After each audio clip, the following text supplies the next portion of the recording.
नमस्कार, मैं हूं संजय शर्मा। आप देख रहे हैं 4 PM न्यूज नेटवर्क। आप सबको बहुत बहुत बधाई। देश गौरवान्वित है कि प्रधानमंत्री जी को G7 देश से कनाडा से न्योता मिल गया। पूरे भक्त मंडली बड़ा मुंह लटकाई हुई थी। एक सोशल मीडिया पे वीडियो वायरल हो रहा है। एनआई की स्मिता प्रकाश ने तो ये घोषणा कर दी थी कि G7 बेकार है, बुलावा आए भी तो भी नहीं जाना चाहिए। लेकिन अंततः बुलावा आ गया। प्रधानमंत्री जी और भक्त भक्तनियां, नोएडा के एंकरियां पतले हुए जा रहे थे कि पहले ट्रंप ने नहीं बुलाया, अब G7 ने नहीं बुलाया, हमारे विश्व गुरु का ऐसा हाल क्यों हो रहा है। उधर चचा ट्रंप और सॉरी ताऊजी ट्रंप और चचा मस्क, भक्त ऐसे ही नामों से उनको बुलाते हैं, वो लड़े पड़े हैं। लोग समझ नहीं पा रहे कि दुनिया के दो सबसे ताकतवर लोग, मस्क पैसे में और ट्रंप ताकत में, अमेरिका का राष्ट्रपति है, सड़क के गुंडे जैसे लुच्चे गुंडे होते हैं ना, उनकी तरह बिहेव क्यों कर रहे हैं। अभय दुबे जी से मैंने इस बातों की चर्चा करी है और मैंने अभय दुबे जी से जानना चाहा है कि लखनऊ में जिस तरह 2.5 साल की बच्ची के साथ बलात्कार हुआ, पुलिस ने बहुत बढ़िया काम किया कि उस बलात्कारी को एनकाउंटर में ढेर कर दिया। लेकिन ये समाज कहाँ जा रहा है। 2.5 साल की बच्ची जिसे हम देवी की तरह पूछते हैं, उससे कोई आदमी घिनौना काम करने की सोच भी कैसे सकता है। क्या है ये विकृति और क्यों है। अभय दुबे जी से बातचीत में राजनीति के और समाज के इन विभिन्न पहलुओं पर चर्चा होगी। कई नई बातें सामने आएंगी। आपसे रिक्वेस्ट है, चैनल को सब्सक्राइब करिए, ज्वाइन करिए और चलते हैं अभय दुबे जी के पास। 4 PM न्यूज नेटवर्क में स्वागत है अभय दुबे जी आपका। पूरा देश कह रहा है कि हमारे अंबानी और अडानी कितने अच्छे हैं कि मोदी जी से लड़ाई नहीं लड़ते हैं, मिलजुल के काम कराते हैं। उधर ट्रम्प चचा और एलन मस्क में लड़ाई हो गई है। हम्म। भक्त हैं, उनके बीच में बड़ा संग्राम छिड़ा हुआ है कि वो ताऊ जी ट्रम्प की तरफ रहें या चचा मस्क की तरफ रहें। और मैं तो इतना हैरान हूं कि दुनिया के दो सबसे ताकतवर लोग, हम्म। पैसे के मामले में मस्क, टेक्नोलॉजी के मामले में मस्क, और देश के मामले में दुनिया का सबसे ताकतवर आदमी ट्रम्प। हम्म। गली के लुच्चे लफंगे लड़के लड़ते हैं ना एक दूसरे के, मैं देख तुझे देख लूंगा, मोहल्ले के बाहर निकल के आ, मैं तुझे देख लूंगा। ये उसी स्टाइल से ट्विटर पे लड़ रहे हैं दोनों लोग। पूरी दुनिया हैरान हो रही है। मस्क का शेयर धड़ाम हो गया, यानी कितने मिलियन टेस्ला को। वो लोग लड़े पड़े हैं और ट्विटर पे एक दूसरे पे हमले कर रहे हैं। पुराने पुराने ट्वीट खोल के ला रहे हैं कि ट्रंप ने ये कहा था और मस्क ने ये कहा था। क्या दुनिया के सबसे ताकतवर लोग इस तरह इस हद तक जाके लड़ सकते हैं? क्या हो गया ये, मतलब मानसिक विक्षिप्त लोग हैं ये, क्या हैं? मैं तो समझ नहीं पा रहा कि क्यों लड़ रहे हैं इस तरह। देखिए, अमेरिका तो हम लोगों से बहुत दूर है और हम लोगों के पास जितनी भी अमेरिका की खबरें मिलती हैं वो सब सेकंड हैंड और थर्ड हैंड रूप में ही हम लोगों के पास खबरें आती हैं। जो अमेरिकी नज़ारे के विश्लेषक हैं, जब वो 3, 4, 5, 6 दिन बाद कुछ लिखते हैं तो हम लोग उनको पढ़ते हैं, तब हम लोगों की पकड़ में आती है ये बात कि क्या बात असल में है क्या। लेकिन कुछ कुछ दिमाग लड़ाने पर ऐसा लगता है कि भारत के जो बड़े पूंजीपति हैं, आपने अंबानी और अडानी का नाम लिया, और भी कई लोगों का नाम इस सीरीज में जोड़ा जा सकता है। भारत के जो पूंजीपति हैं उनमें और अमेरिका के पूंजीपतियों में बहुत फर्क है। आपको याद होगा कि 2024 के लोकसभा चुनाव मुहिम के दौरान एक भाषण में प्रधानमंत्री नरेंद्र मोदी ने कहा था कि अडानी और अंबानी का कितना रुपया टेम्पो में भर भर के विपक्ष को जा रहा है। आपको याद है कि नहीं याद है? याद है, हम तो टेम्पो ढूंढते रहे, वो टेम्पो का नंबर भी नहीं मिला हमें तो। हाँ, टेम्पो में भर भर के विपक्ष की तरफ जा रहा है। और वो एक तरह का, ऐसा नहीं था कि राहुल गांधी का मजाक उड़ाने के लिए ये बात कही गई हो।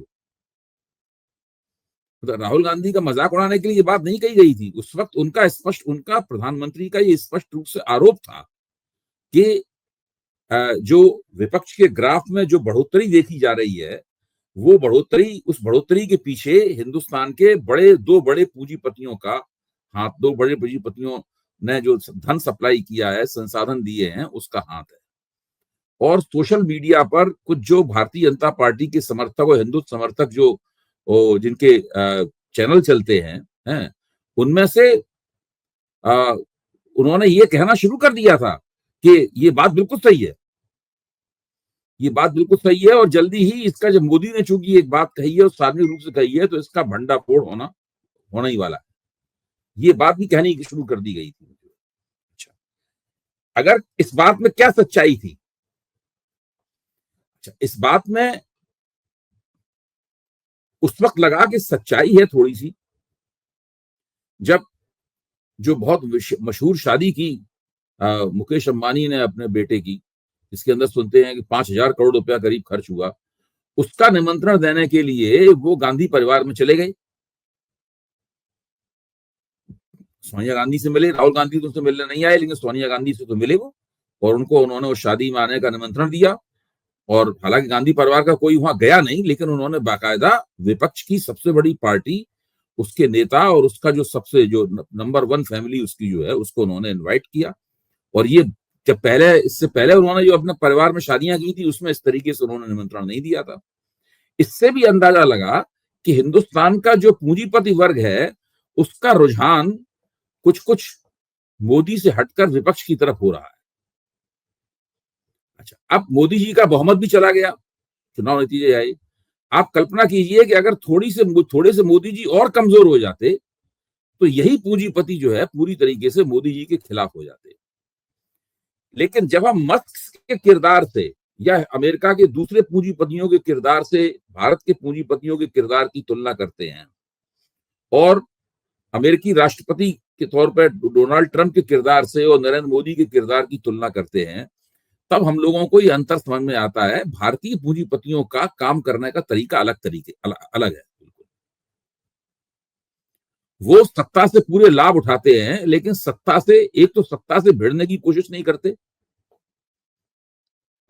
और न ही मस्क की तरह सत्ता के साथ इतना ज्यादा जुड़ते हैं कि खुद भी सत्ता के हिस्से बन जाए।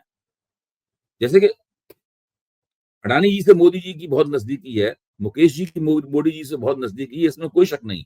लेकिन वो लोग ऐसा कुछ नहीं करते कि वो सरकार की किसी कमेटी के चेयरमैन बन जाए, या सरकार के किसी डिपार्टमेंट के मुखिया उनको बना दिया जाए, या उनको एक मंत्रालय में आ जाए। ये कुछ इच्छा बिरला फैमिली में एक बार दिखाई पड़ी थी बहुत पहले।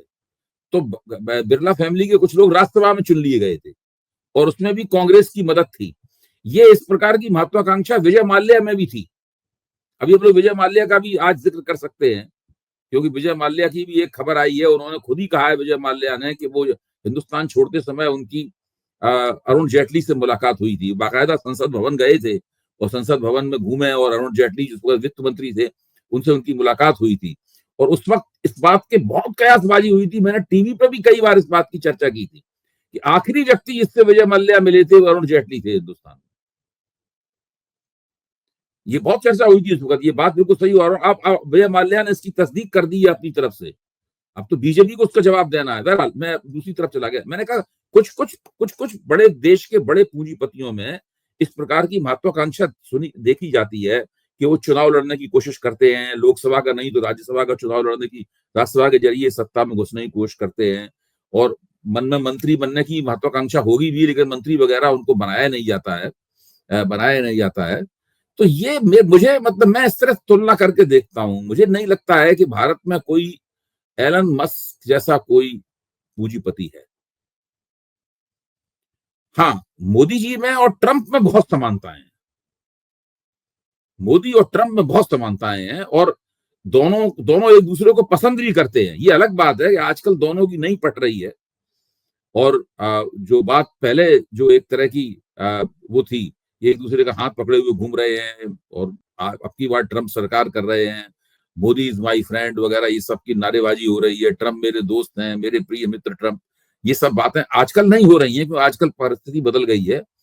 लेकिन मैं समझता हूं कि लोकतंत्र को किस तरीके से चलाया जाना चाहिए, उसमें एक नेता अपने महत्व को किस तरह स्थापित करे, और केवल एक व्यक्ति की केंद्रीयता पूरे लोकतंत्र में स्थापित हो जाए। ये योजना मोदी जी की भी है, और ये योजना डोनाल्ड ट्रंप की भी है। लेकिन मोदी जी भारत के पूंजीपतियों का इस्तेमाल अलग तरीके से करते हैं, और भारत के पूंजीपति भी हिंदू लोकतंत्र के सबसे बड़े नेता का इस्तेमाल अलग तरीके से करते हैं। तो भारत में कभी इस तरह की परिस्थिति मुझे नहीं लगता आएगी, जैसी परिस्थिति इसमें अमेरिका में डोनाल्ड ट्रंप और एलन मस्क के बीच में जो सार्वजनिक रूप से जूतम तैयार हो रहा है जो है, वैसी परिस्थिति भारत में कभी भी नहीं आएगी। हाँ, ठीक बात है, क्योंकि पूरी दुनिया की निगाह लगी हुई है, और लोग समझ नहीं पा रहे हैं कि एलन मस्क गलत है या ट्रंप गलत है। इतना बड़ा नुकसान उसे उठा लिया, शेयर गिर गए, ट्रम्प धमकी दे रहे हैं मैं हटा दूंगा तुम्हें इस कमेटी से, लेकिन वो भी बंदा जमा हुआ है। इस बीच में भक्तों के लिए एक खुशखबरी ये है कि G7 का न्योता मिल गया है। कल तक बड़ा बेचारे मोदी जी परेशान थे कि कनाडा से निमंत्रण नहीं आ रहा, न्योता नहीं आ रहा। अमेरिका जैसा हाल हो गया कि जैसे अमेरिका ने नहीं बुलाया, अब G7 से नहीं आया। एक वीडियो वायरल हो रहा है सोशल मीडिया पे स्मिता प्रकाश का, ANI की चीफ का, उसमें वो बता रही हैं कि भाई G7 की तो मतलब ही नहीं है, हमें जाना भी नहीं चाहिए वहां। तो ये भक्तों का बड़ा किया है। जब वो भक्त जो हैं और टीवी के जो एंकरनियां हैं भक्त टाइप की, 3 किसान बिल आए तो कहा कि मोदी जी का मास्टर स्ट्रोक। 3 किसान बिल मतलब क्रांति हो गई किसान बिल। जब किसान बिल वापस लेने पड़ गए, फिर वही एंकरनियां कह रही मोदी जी का मास्टर स्ट्रोक। मोदी जी ने वापस लेके बिल्कुल मास्टर स्ट्रोक चल दिया। तो G7 का न्योता नहीं आया, तो स्मिता प्रकाश जी का वीडियो वायरल हो रहा है कि भाई G7 से कोई फायदा नहीं है, बुलाएं तो भी नहीं जाते हैं। लेकिन कनाडा के मोदी जी ने फटाफट ट्वीट किया कि हम लोग जल्दी मिलेंगे कनाडा में। मोदी जी का भी ब्लड प्रेशर हाई हो रहा होगा कि अगर अमेरिका ने नहीं बुलाया, कनाडा ने नहीं बुलाया, तो हमारे विश्व गुरुवारी बेस को डेंट पड़ जाएगा। तो आपको लगता है कि कनाडा में उतना ही स्वागत सत्कार होगा जैसे पहले होता रहा है G7 में? इतने दिन तक न्योता नहीं भेजा तो सवाल तो खड़ा ही होता है। देखिए, स्वागत सत्कार तो एक औपचारिक प्रक्रिया है, स्थापित प्रोटोकॉल्स के तहत होता है। आप किसी राष्ट्र के अध्यक्ष को बुला रहे हैं तो उसके स्वागत सत्कार का एक स्थापित प्रोटोकॉल होता है, उसके हिसाब से आकर स्वागत सत्कार होगा। और मंच पे जब ये लोग मिलते हैं तो वो एक दूसरे की बड़ी ठकुर सुहाती करते हैं, एक दूसरे की प्रशंसा करना, हंस के एक दूसरे से बातचीत करना। मोदी जी की वहां पे कोई वैसी भूमिका तो है नहीं, क्योंकि G7 के सदस्य तो वो है नहीं मोदी जी। मोदी जी तो वहां पर रहते हैं और साइड लाइंस के ऊपर इन नेताओं वगैरह से बातचीत वगैरह करते हैं। तो मुख्य तौर पर मोदी जी की जो वहां पर उपस्थिति है, वो उपस्थिति प्रमुख मेन एक्टर की नहीं है उपस्थिति।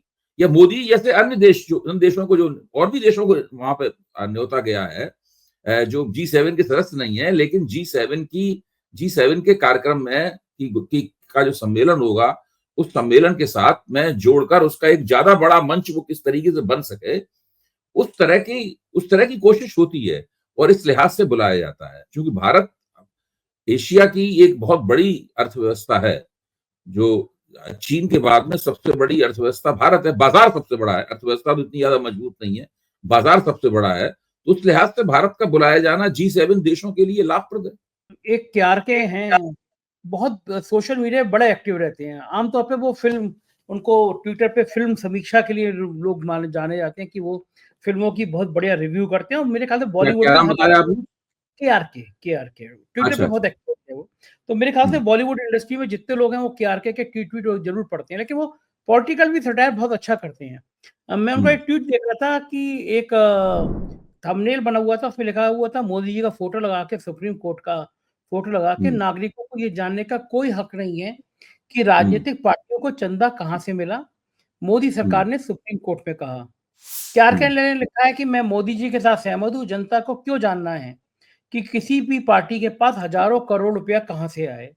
जनता का काम है दिन रात मेहनत करके पैसे कमाना और टैक्स भरना और कुत्ते बिल्ली जैसी जिंदगी बसर करना।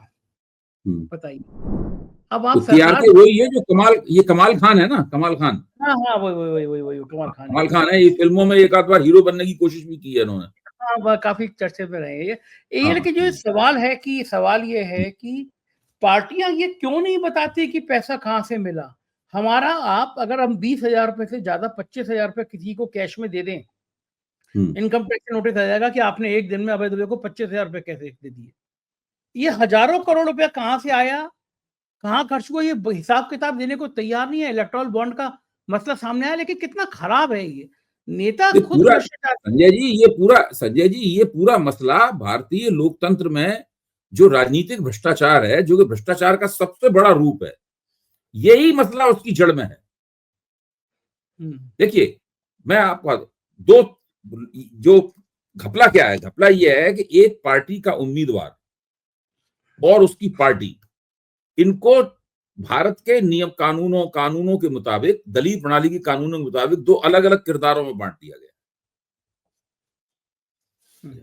उम्मीदवार जो खर्चा करता है उसके खर्चे के ऊपर बंदिश है। वो एक MLA एक निश्चित रकम से ऊपर खर्च नहीं कर सकता, MP एक निश्चित रकम से ऊपर खर्च नहीं कर सकता, वैधानिक रूप से, सफेद मतलब व्हाइट मनी। काला धन कितना खर्च होता है उसकी बात नहीं कह रहा हूं, और उसको उसका हिसाब देना पड़ता है चुनाव आयोग को। अगर वो हिसाब नहीं देगा तो उसका चुनाव रद्द किया जा सकता है।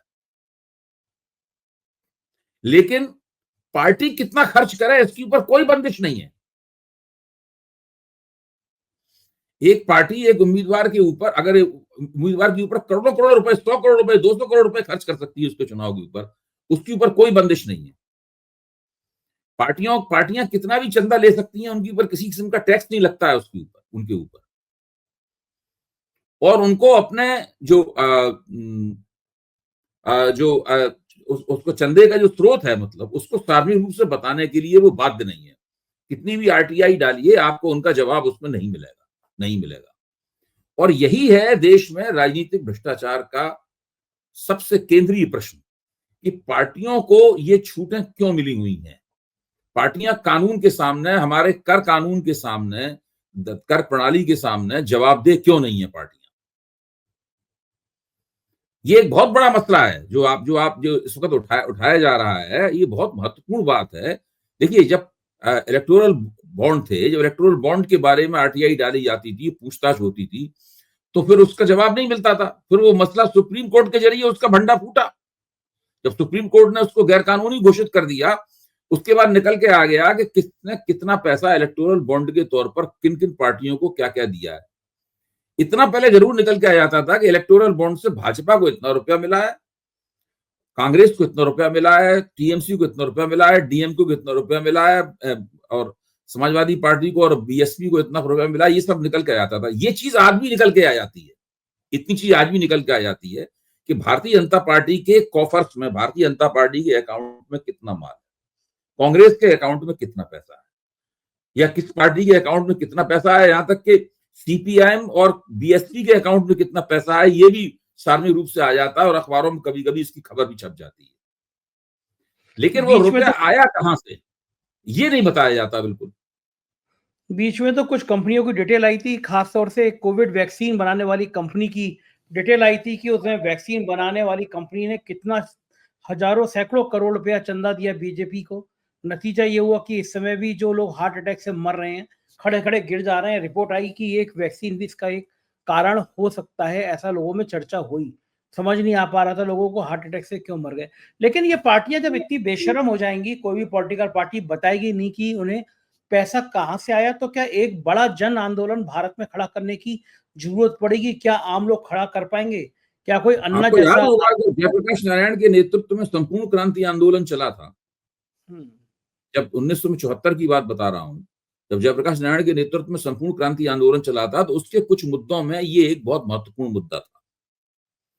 उसमें एक मुद्दा और था जिसकी आप लोग लगभग भूल चुके हैं, प्रतिनिधि वापसी का अधिकार। सब बहुत अच्छा प्रतिनिधि ठीक, जो प्रतिनिधि ठीक काम नहीं कर रहा है, उसकी वापसी का अधिकार मिलना चाहिए। उसके कुछ नियम कानून बनना चाहिए कि ऐसा ऐसा अगर हो जाए, इतने लोग मांग कर दें सब, तो उस प्रतिनिधि की सदस्यता चली जाए और उसकी जगह किसी नए व्यक्ति का चुनाव हो। ये भी उसकी मांग थी। जयप्रकाश नारायण आंदोलन, संपूर्ण क्रांति आंदोलन था, जयप्रकाश नारायण आंदोलन के अगर आप पूरे एजेंडे के ऊपर गौर करें तो उसमें लोकतंत्र के संस्थागत सुधार के बहुत ज्यादा आग्रह और मांगे शामिल थी उसके अंदर। ठीक बात है। उसके बाद में जनता पार्टी के प्रयोग की विफलता हो गई। जनता पार्टी चूंकि आपस में लड़ लड़ा के इन लोगों की सरकार गिर गई और 1980 में इंदिरा गांधी की वापसी हो गई। उसके बाद लोग उन बातों को भूल गए। फिर जयप्रकाश नारायण का देहांत हो गया, उसके बाद लोग उन बातों को भूल गए। लेकिन इन सवालों के ऊपर गुजरात की नवनिर्माण समिति ने एक बड़ा आंदोलन छेड़ा था और उस आंदोलन के केंद्र में चिमन भाई पटेल, जो गुजरात के तत्कालीन मुख्यमंत्री थे, उसको वो लोग चिमन चोर कहा करते थे। नवनिर्माण समिति वाले लोग जो हैं, चिमन भाई पटेल को चिमन चोर कहा करते थे और जबरदस्त आंदोलन चला था कि चिमन भाई पटेल इस्तीफा दें। चिमन भाई पटेल ने इस्तीफा नहीं दिया तो मुरारजी देसाई उनके खिलाफ अनशन पे बैठ गए। फिर जब वो अनशन पे बैठ गए, उसके बाद चिमन भाई पटेल ने इस्तीफा दिया। ये मतलब थोड़ी सी पुरानी कहानी मैं बता रहा हूँ। ऐसी बात नहीं कि भारत के लोकतंत्र में इस सवाल को लेकर जागरूकता रही है, लोगों ने आंदोलन किए हैं, आवाज बुलंद की है, सरकारें भी गिरी हैं इन सवालों के ऊपर। मैंने गुजरात की चिमन भाई पटेल सरकार का उदाहरण दिया। इंदिरा गांधी पराजित हो गई थी 1970 में इमरजेंसी लगाने के बाद में। उसके पीछे उसकी पृष्ठभूमि में यही आंदोलन था। धीरे धीरे करके चीजें खत्म हो गई। आज वो बातें नहीं की जाती हैं। तब जयप्रकाश नारायण के उस आंदोलन के साथ में तत्कालीन भारतीय जनसंघ, अटल बिहारी वाजपेयी, लाल अडवाणी, ये सब लोग भी उनके साथ खड़े हुए थे। और कम्युनिस्ट पार्टियां उनके साथ नहीं थी, सीपीआई सीपीएम नहीं थी, लेकिन बाकी सारा विपक्ष कांग्रेस के अलावा सब लोग वहां पर थे। तो एक जमाने में हमारे अंदर हमारी राजनीतिक शक्तियों में इस प्रकार की चेतना थी, और उसके आधार पर यह कल्पना की जाती थी कि हमारा लोकतंत्र पारदर्शी होगा और उसके अंदर भ्रष्टाचार नहीं होगा। मैं तो ये मानता हूं कि केवल एक बात कह रहा हूं, केवल चुनाव प्रणाली में सुधार कर दिया जाए और चुनाव लड़ने को सस्ता बना दिया जाए, चुनाव लड़ने को इस तरह बनाया जाए उसका मॉडल कि उसमें पैसा ज्यादा खर्च हो ही ना, मतलब पैसा खर्च होने की गुंजाइश ही खत्म हो जाए उसके अंदर। इस तरह का चुनाव कर दिया जाए। इस देश में भ्रष्टाचार का, मैं समझता हूं 90% भ्रष्टाचार इस देश में समाप्त हो जाएगा। बिल्कुल ठीक है, लेकिन करेगा कौन? एक अन्ना साहब आए थे, वो तो मोदी जी के शपथ लेने के बाद गायब हो गए, जैसे गधे के सिर से सींग। देखिए, ये तो उनका बिल्कुल पता छुटभइये किस्म के, ये बहुत छुटभइये किस्म के थे। अन्ना हजारे जो थे वो बहुत ही छुटभइये किस्म के नेता थे। उनके अंदर केवल एक खूबी थी जो मैंने बहुत कम लोगों में पाई है। इंदिरा वो खूबी महात्मा गांधी में थी, हालांकि महात्मा गांधी जी उनकी तुलना उचित नहीं है। अन्ना हजारे अनशन करने में बहुत माहिर थे। वो एक बार अनशन पे बैठ जाते थे तो उनके लिए बड़ा आसान था कि 15-20 दिन बैठे रहना भूखे, मतलब। और पता नहीं उस बंदे की बॉडी पे और स्वास्थ्य पे कोई बहुत खराब असर भी नहीं पड़ता था, और खबर बहुत ज्यादा जबरदस्त बन जाती थी। भाई, तत्कालीन मनमोहन सिंह सरकार और को बदनाम करने में भारतीय जनता पार्टी ने जिस बंदे का इस्तेमाल किया सबसे ज्यादा, वो अन्ना हजारे ही थे। सही बात है। हाँ, और कुछ भारतीय जनता तत्कालीन कांग्रेस सरकार ने गलतियां भी की। मनीष तिवारी ने उल्टा सीधा बयान देके अन्ना हजारे को हीरो बना दिया। मनीष तिवारी उन दोनों कांग्रेस के प्रवक्ता हुआ करते थे, फिर मनीष तिवारी को मंच से गायब किया गया। मैं तो उस जमाने की हर चीज का चश्मीद गवाह हूं। हाँ, आप तो बहुत एक्टिव थे उस समय में। एक बड़ा बढ़िया ट्वीट है, कुणाल शुक्ला बड़े आरटीआई एक्टिविस्ट हैं, ये बड़ा आरटीआई लगाते रहते हैं। इन्होंने कहा है कि प्रधानमंत्री ने पाली 2.5 फुट की पुंगनूर गाय, इस गाय का दूध पीते हैं। दिसंबर 2024 में इस बात को लेकर कई खबरें बनी। गोदी मीडिया के एंकर नहीं है, इसको 2-4 दिन तक डुगडुगी बजाते रहे। तो मैंने सोचा आरटीआई लगाकर पूछ लिया जाए कि प्रधानमंत्री निवास में कितनी गायें हैं और इनके रख रखाव पर कितना खर्चा आता है। पीएमओ के जन सूचना अधिकारी के जवाब पढ़कर लगता है कि प्रधानमंत्री निवास में एक भी गाय नहीं है। ये एंकर दो भी ढाई साल बाद अगर आरटीआई डाली जाएगी, प्रधानमंत्री ने अपने यहाँ सिंदूर का जो वृक्ष लगाया है, उस वृक्ष का क्या हुआ? वो वृक्ष पुष्पित पल्लवित हुआ या मुरझा गया, या वास्तव में कभी कोई सिंदूर का वृक्ष लगाया गया था? प्रधानमंत्री ने उस पर पानी देते हुए हजारे से जो तस्वीर खिंचवाई थी, क्या वास्तव में सिंदूर का ही वृक्ष था? इसकी जांच तो आपको पता लगेगा। जिस तरह का इस मामले में आया है, वैसा उस मामले में भी निकल के आएगा। ये सिंदूर शब्द ही प्रधानमंत्री को, जब से वो राजनीति में आए हैं, ये सिंदूर शब्द ही उनके लिए बड़ा दुखदाई हो गया है। किसी भी लेवल पे सिंदूर को लेकर उनकी मजाक उड़ती रहती है। एक सवाल मैं पूछना चाहूंगा अभय जी, वो जो राजनीति से अलग हटके है, सामाजिक व्यवस्थाओं से जुड़ा हुआ है, और कल से परसों से वो जो खबर आई उसने शायद देश के ना जाने कितने लोगों को सोने नहीं दिया गया होगा। लखनऊ में एक शख्स था, दुर्गा माँ की या कोई मंदिर या कोई अनुष्ठान होता था, वहाँ झांकियाँ लगाता था। उसके फोटो भी आए सामने, शिव जी की फोटो के सामने बैठा हुआ है, माथे पे चंदन है, तिलक है। प्रथम दृष्टया आप देखेंगे तो लगेगा कि कितना पूजा पाठ करने वाला धार्मिक व्यक्ति है। वो 2.5 साल की एक बच्ची को, जो मजदूर की बच्ची थी, वहां पे सो रही थी, उसको उठा के ले गया रात में, और लिफ्ट के पास ले जाके उसका बेरहमी से बलात्कार किया। 2.5 साल की बच्ची, शरीर के अंग अंग बाहर आ गए, बच्ची लगभग मौत के कगार पे है, जीवन मृत्यु से जूझ रही है। 2.5 साल की बच्ची, हम लोग उसको देवी कहते हैं, मतलब 7-8 साल की बच्ची तो पैर पूछते, वैसे भी 2.5 साल की कोई बच्ची सामने आ जाए तो इतने प्यार से उसको खिलाने का मन करता है कि नन्ही मुन्नी गुड़िया है, ईश्वर का रूप है, देवी है ये समाज क्या हो गया है कि 2.5 साल की बच्ची का बलात्कार, पीछे भगवान की इतनी मूर्तियां। हालांकि लखनऊ पुलिस इस बात की बधाई के पात्र है कि उस व्यक्ति को ढूंढा और आज कल सुबह उसको एनकाउंटर में मार गिराया गया। तो सबने लिखा कि इस राक्षस का अंत यही होना चाहिए था। लेकिन मैं पूरी घटनाक्रम से अलग हटके पढ़ रहा हूँ कि कई बार ऐसा होता है कि छोटी छोटी बच्चियों के साथ बलात्कार की खबरें आती हैं। उत्तर प्रदेश बलात्कार की संख्या में लगातार बढ़ोतरी कर रहा है, महिला अपराध बढ़ रहे हैं, एनसीआरबी की रिपोर्ट बता रही है। लेकिन इन सब राजनीतिक बातों का अलग हटके ये समाज कहाँ जा रहा है? 2.5 साल की बच्ची से अगर कोई ज़हनी तौर पर अगर आदमी बलात्कार कर ले रहा है, तो क्या हमारा समाज इतना खराब हो गया कि अब लगता है कि कलयुग यही है, मतलब इससे ज़्यादा खराब कुछ हो नहीं सकता? क्यों होता है ऐसा? नहीं, आपका जो दुख है और आपका जो संताप है उसमें मैं भी भागीदार हूँ। बहुत मोटे तौर पे मैं कोई बहुत बड़ा इस मामले में जानकार नहीं हूँ जो इस बात का बहुत अच्छा जवाब दे पाऊँ, लेकिन मोटे तौर पे मैंने भी इन प्रश्नों के ऊपर कुछ सोचा है। मैं ये मानता हूँ कि हम लोगों के समाज में आधुनिक जीवन और उसके साथ जुड़ा हुआ बाजार जो है ना, उसके ज़रिए बहुत सारी विकृतियाँ आई हैं। ये विकृतियाँ पहले मौजूद नहीं थी। देखिए, जो मॉडर्न लाइफ है, आधुनिक जीवन है पश्चिम की, उसमें चाइल्ड पोर्नोग्राफी और चाइल्ड मोलेस्टेशन, ये सब बहुत ही स्थापित किस्म की विकृतियां हैं जिनके ऊपर उन समाजों में भी बहुत ही चिंता व्यक्त की जाती है। चाइल्ड पोर्नोग्राफी इसीलिए अपराध है और चाइल्ड मोलेस्टेशन ज्यादा गंभीर अपराध है। पोक्सो जो कानून बना है वो इसी मकसद से बनाया गया होगा, मेरा मेरा मानना यह है। और हम लोग जानते ही हैं उसका इतिहास क्या है। तो ये तमाम सारी विकृतियां जो कि पश्चिम में बहुत लंबे अरसे से मौजूद हैं, अब भारतीय समाज में दिखाई देने लगी। जब से इंटरनेट का प्रचलन हुआ है और रिलायंस द्वारा फ्री इंटरनेट जो प्रोवाइड किया गया, हम लोगों के सेल फोन के अंदर जो इंटरनेट मिलता है, जो मुफ्त रूप से मिलता है, अब बहुत कम पैसे देकर उसमें मिलता है। उसमें बहुत बड़े पैमाने पर पोर्नोग्राफी देखी जाती है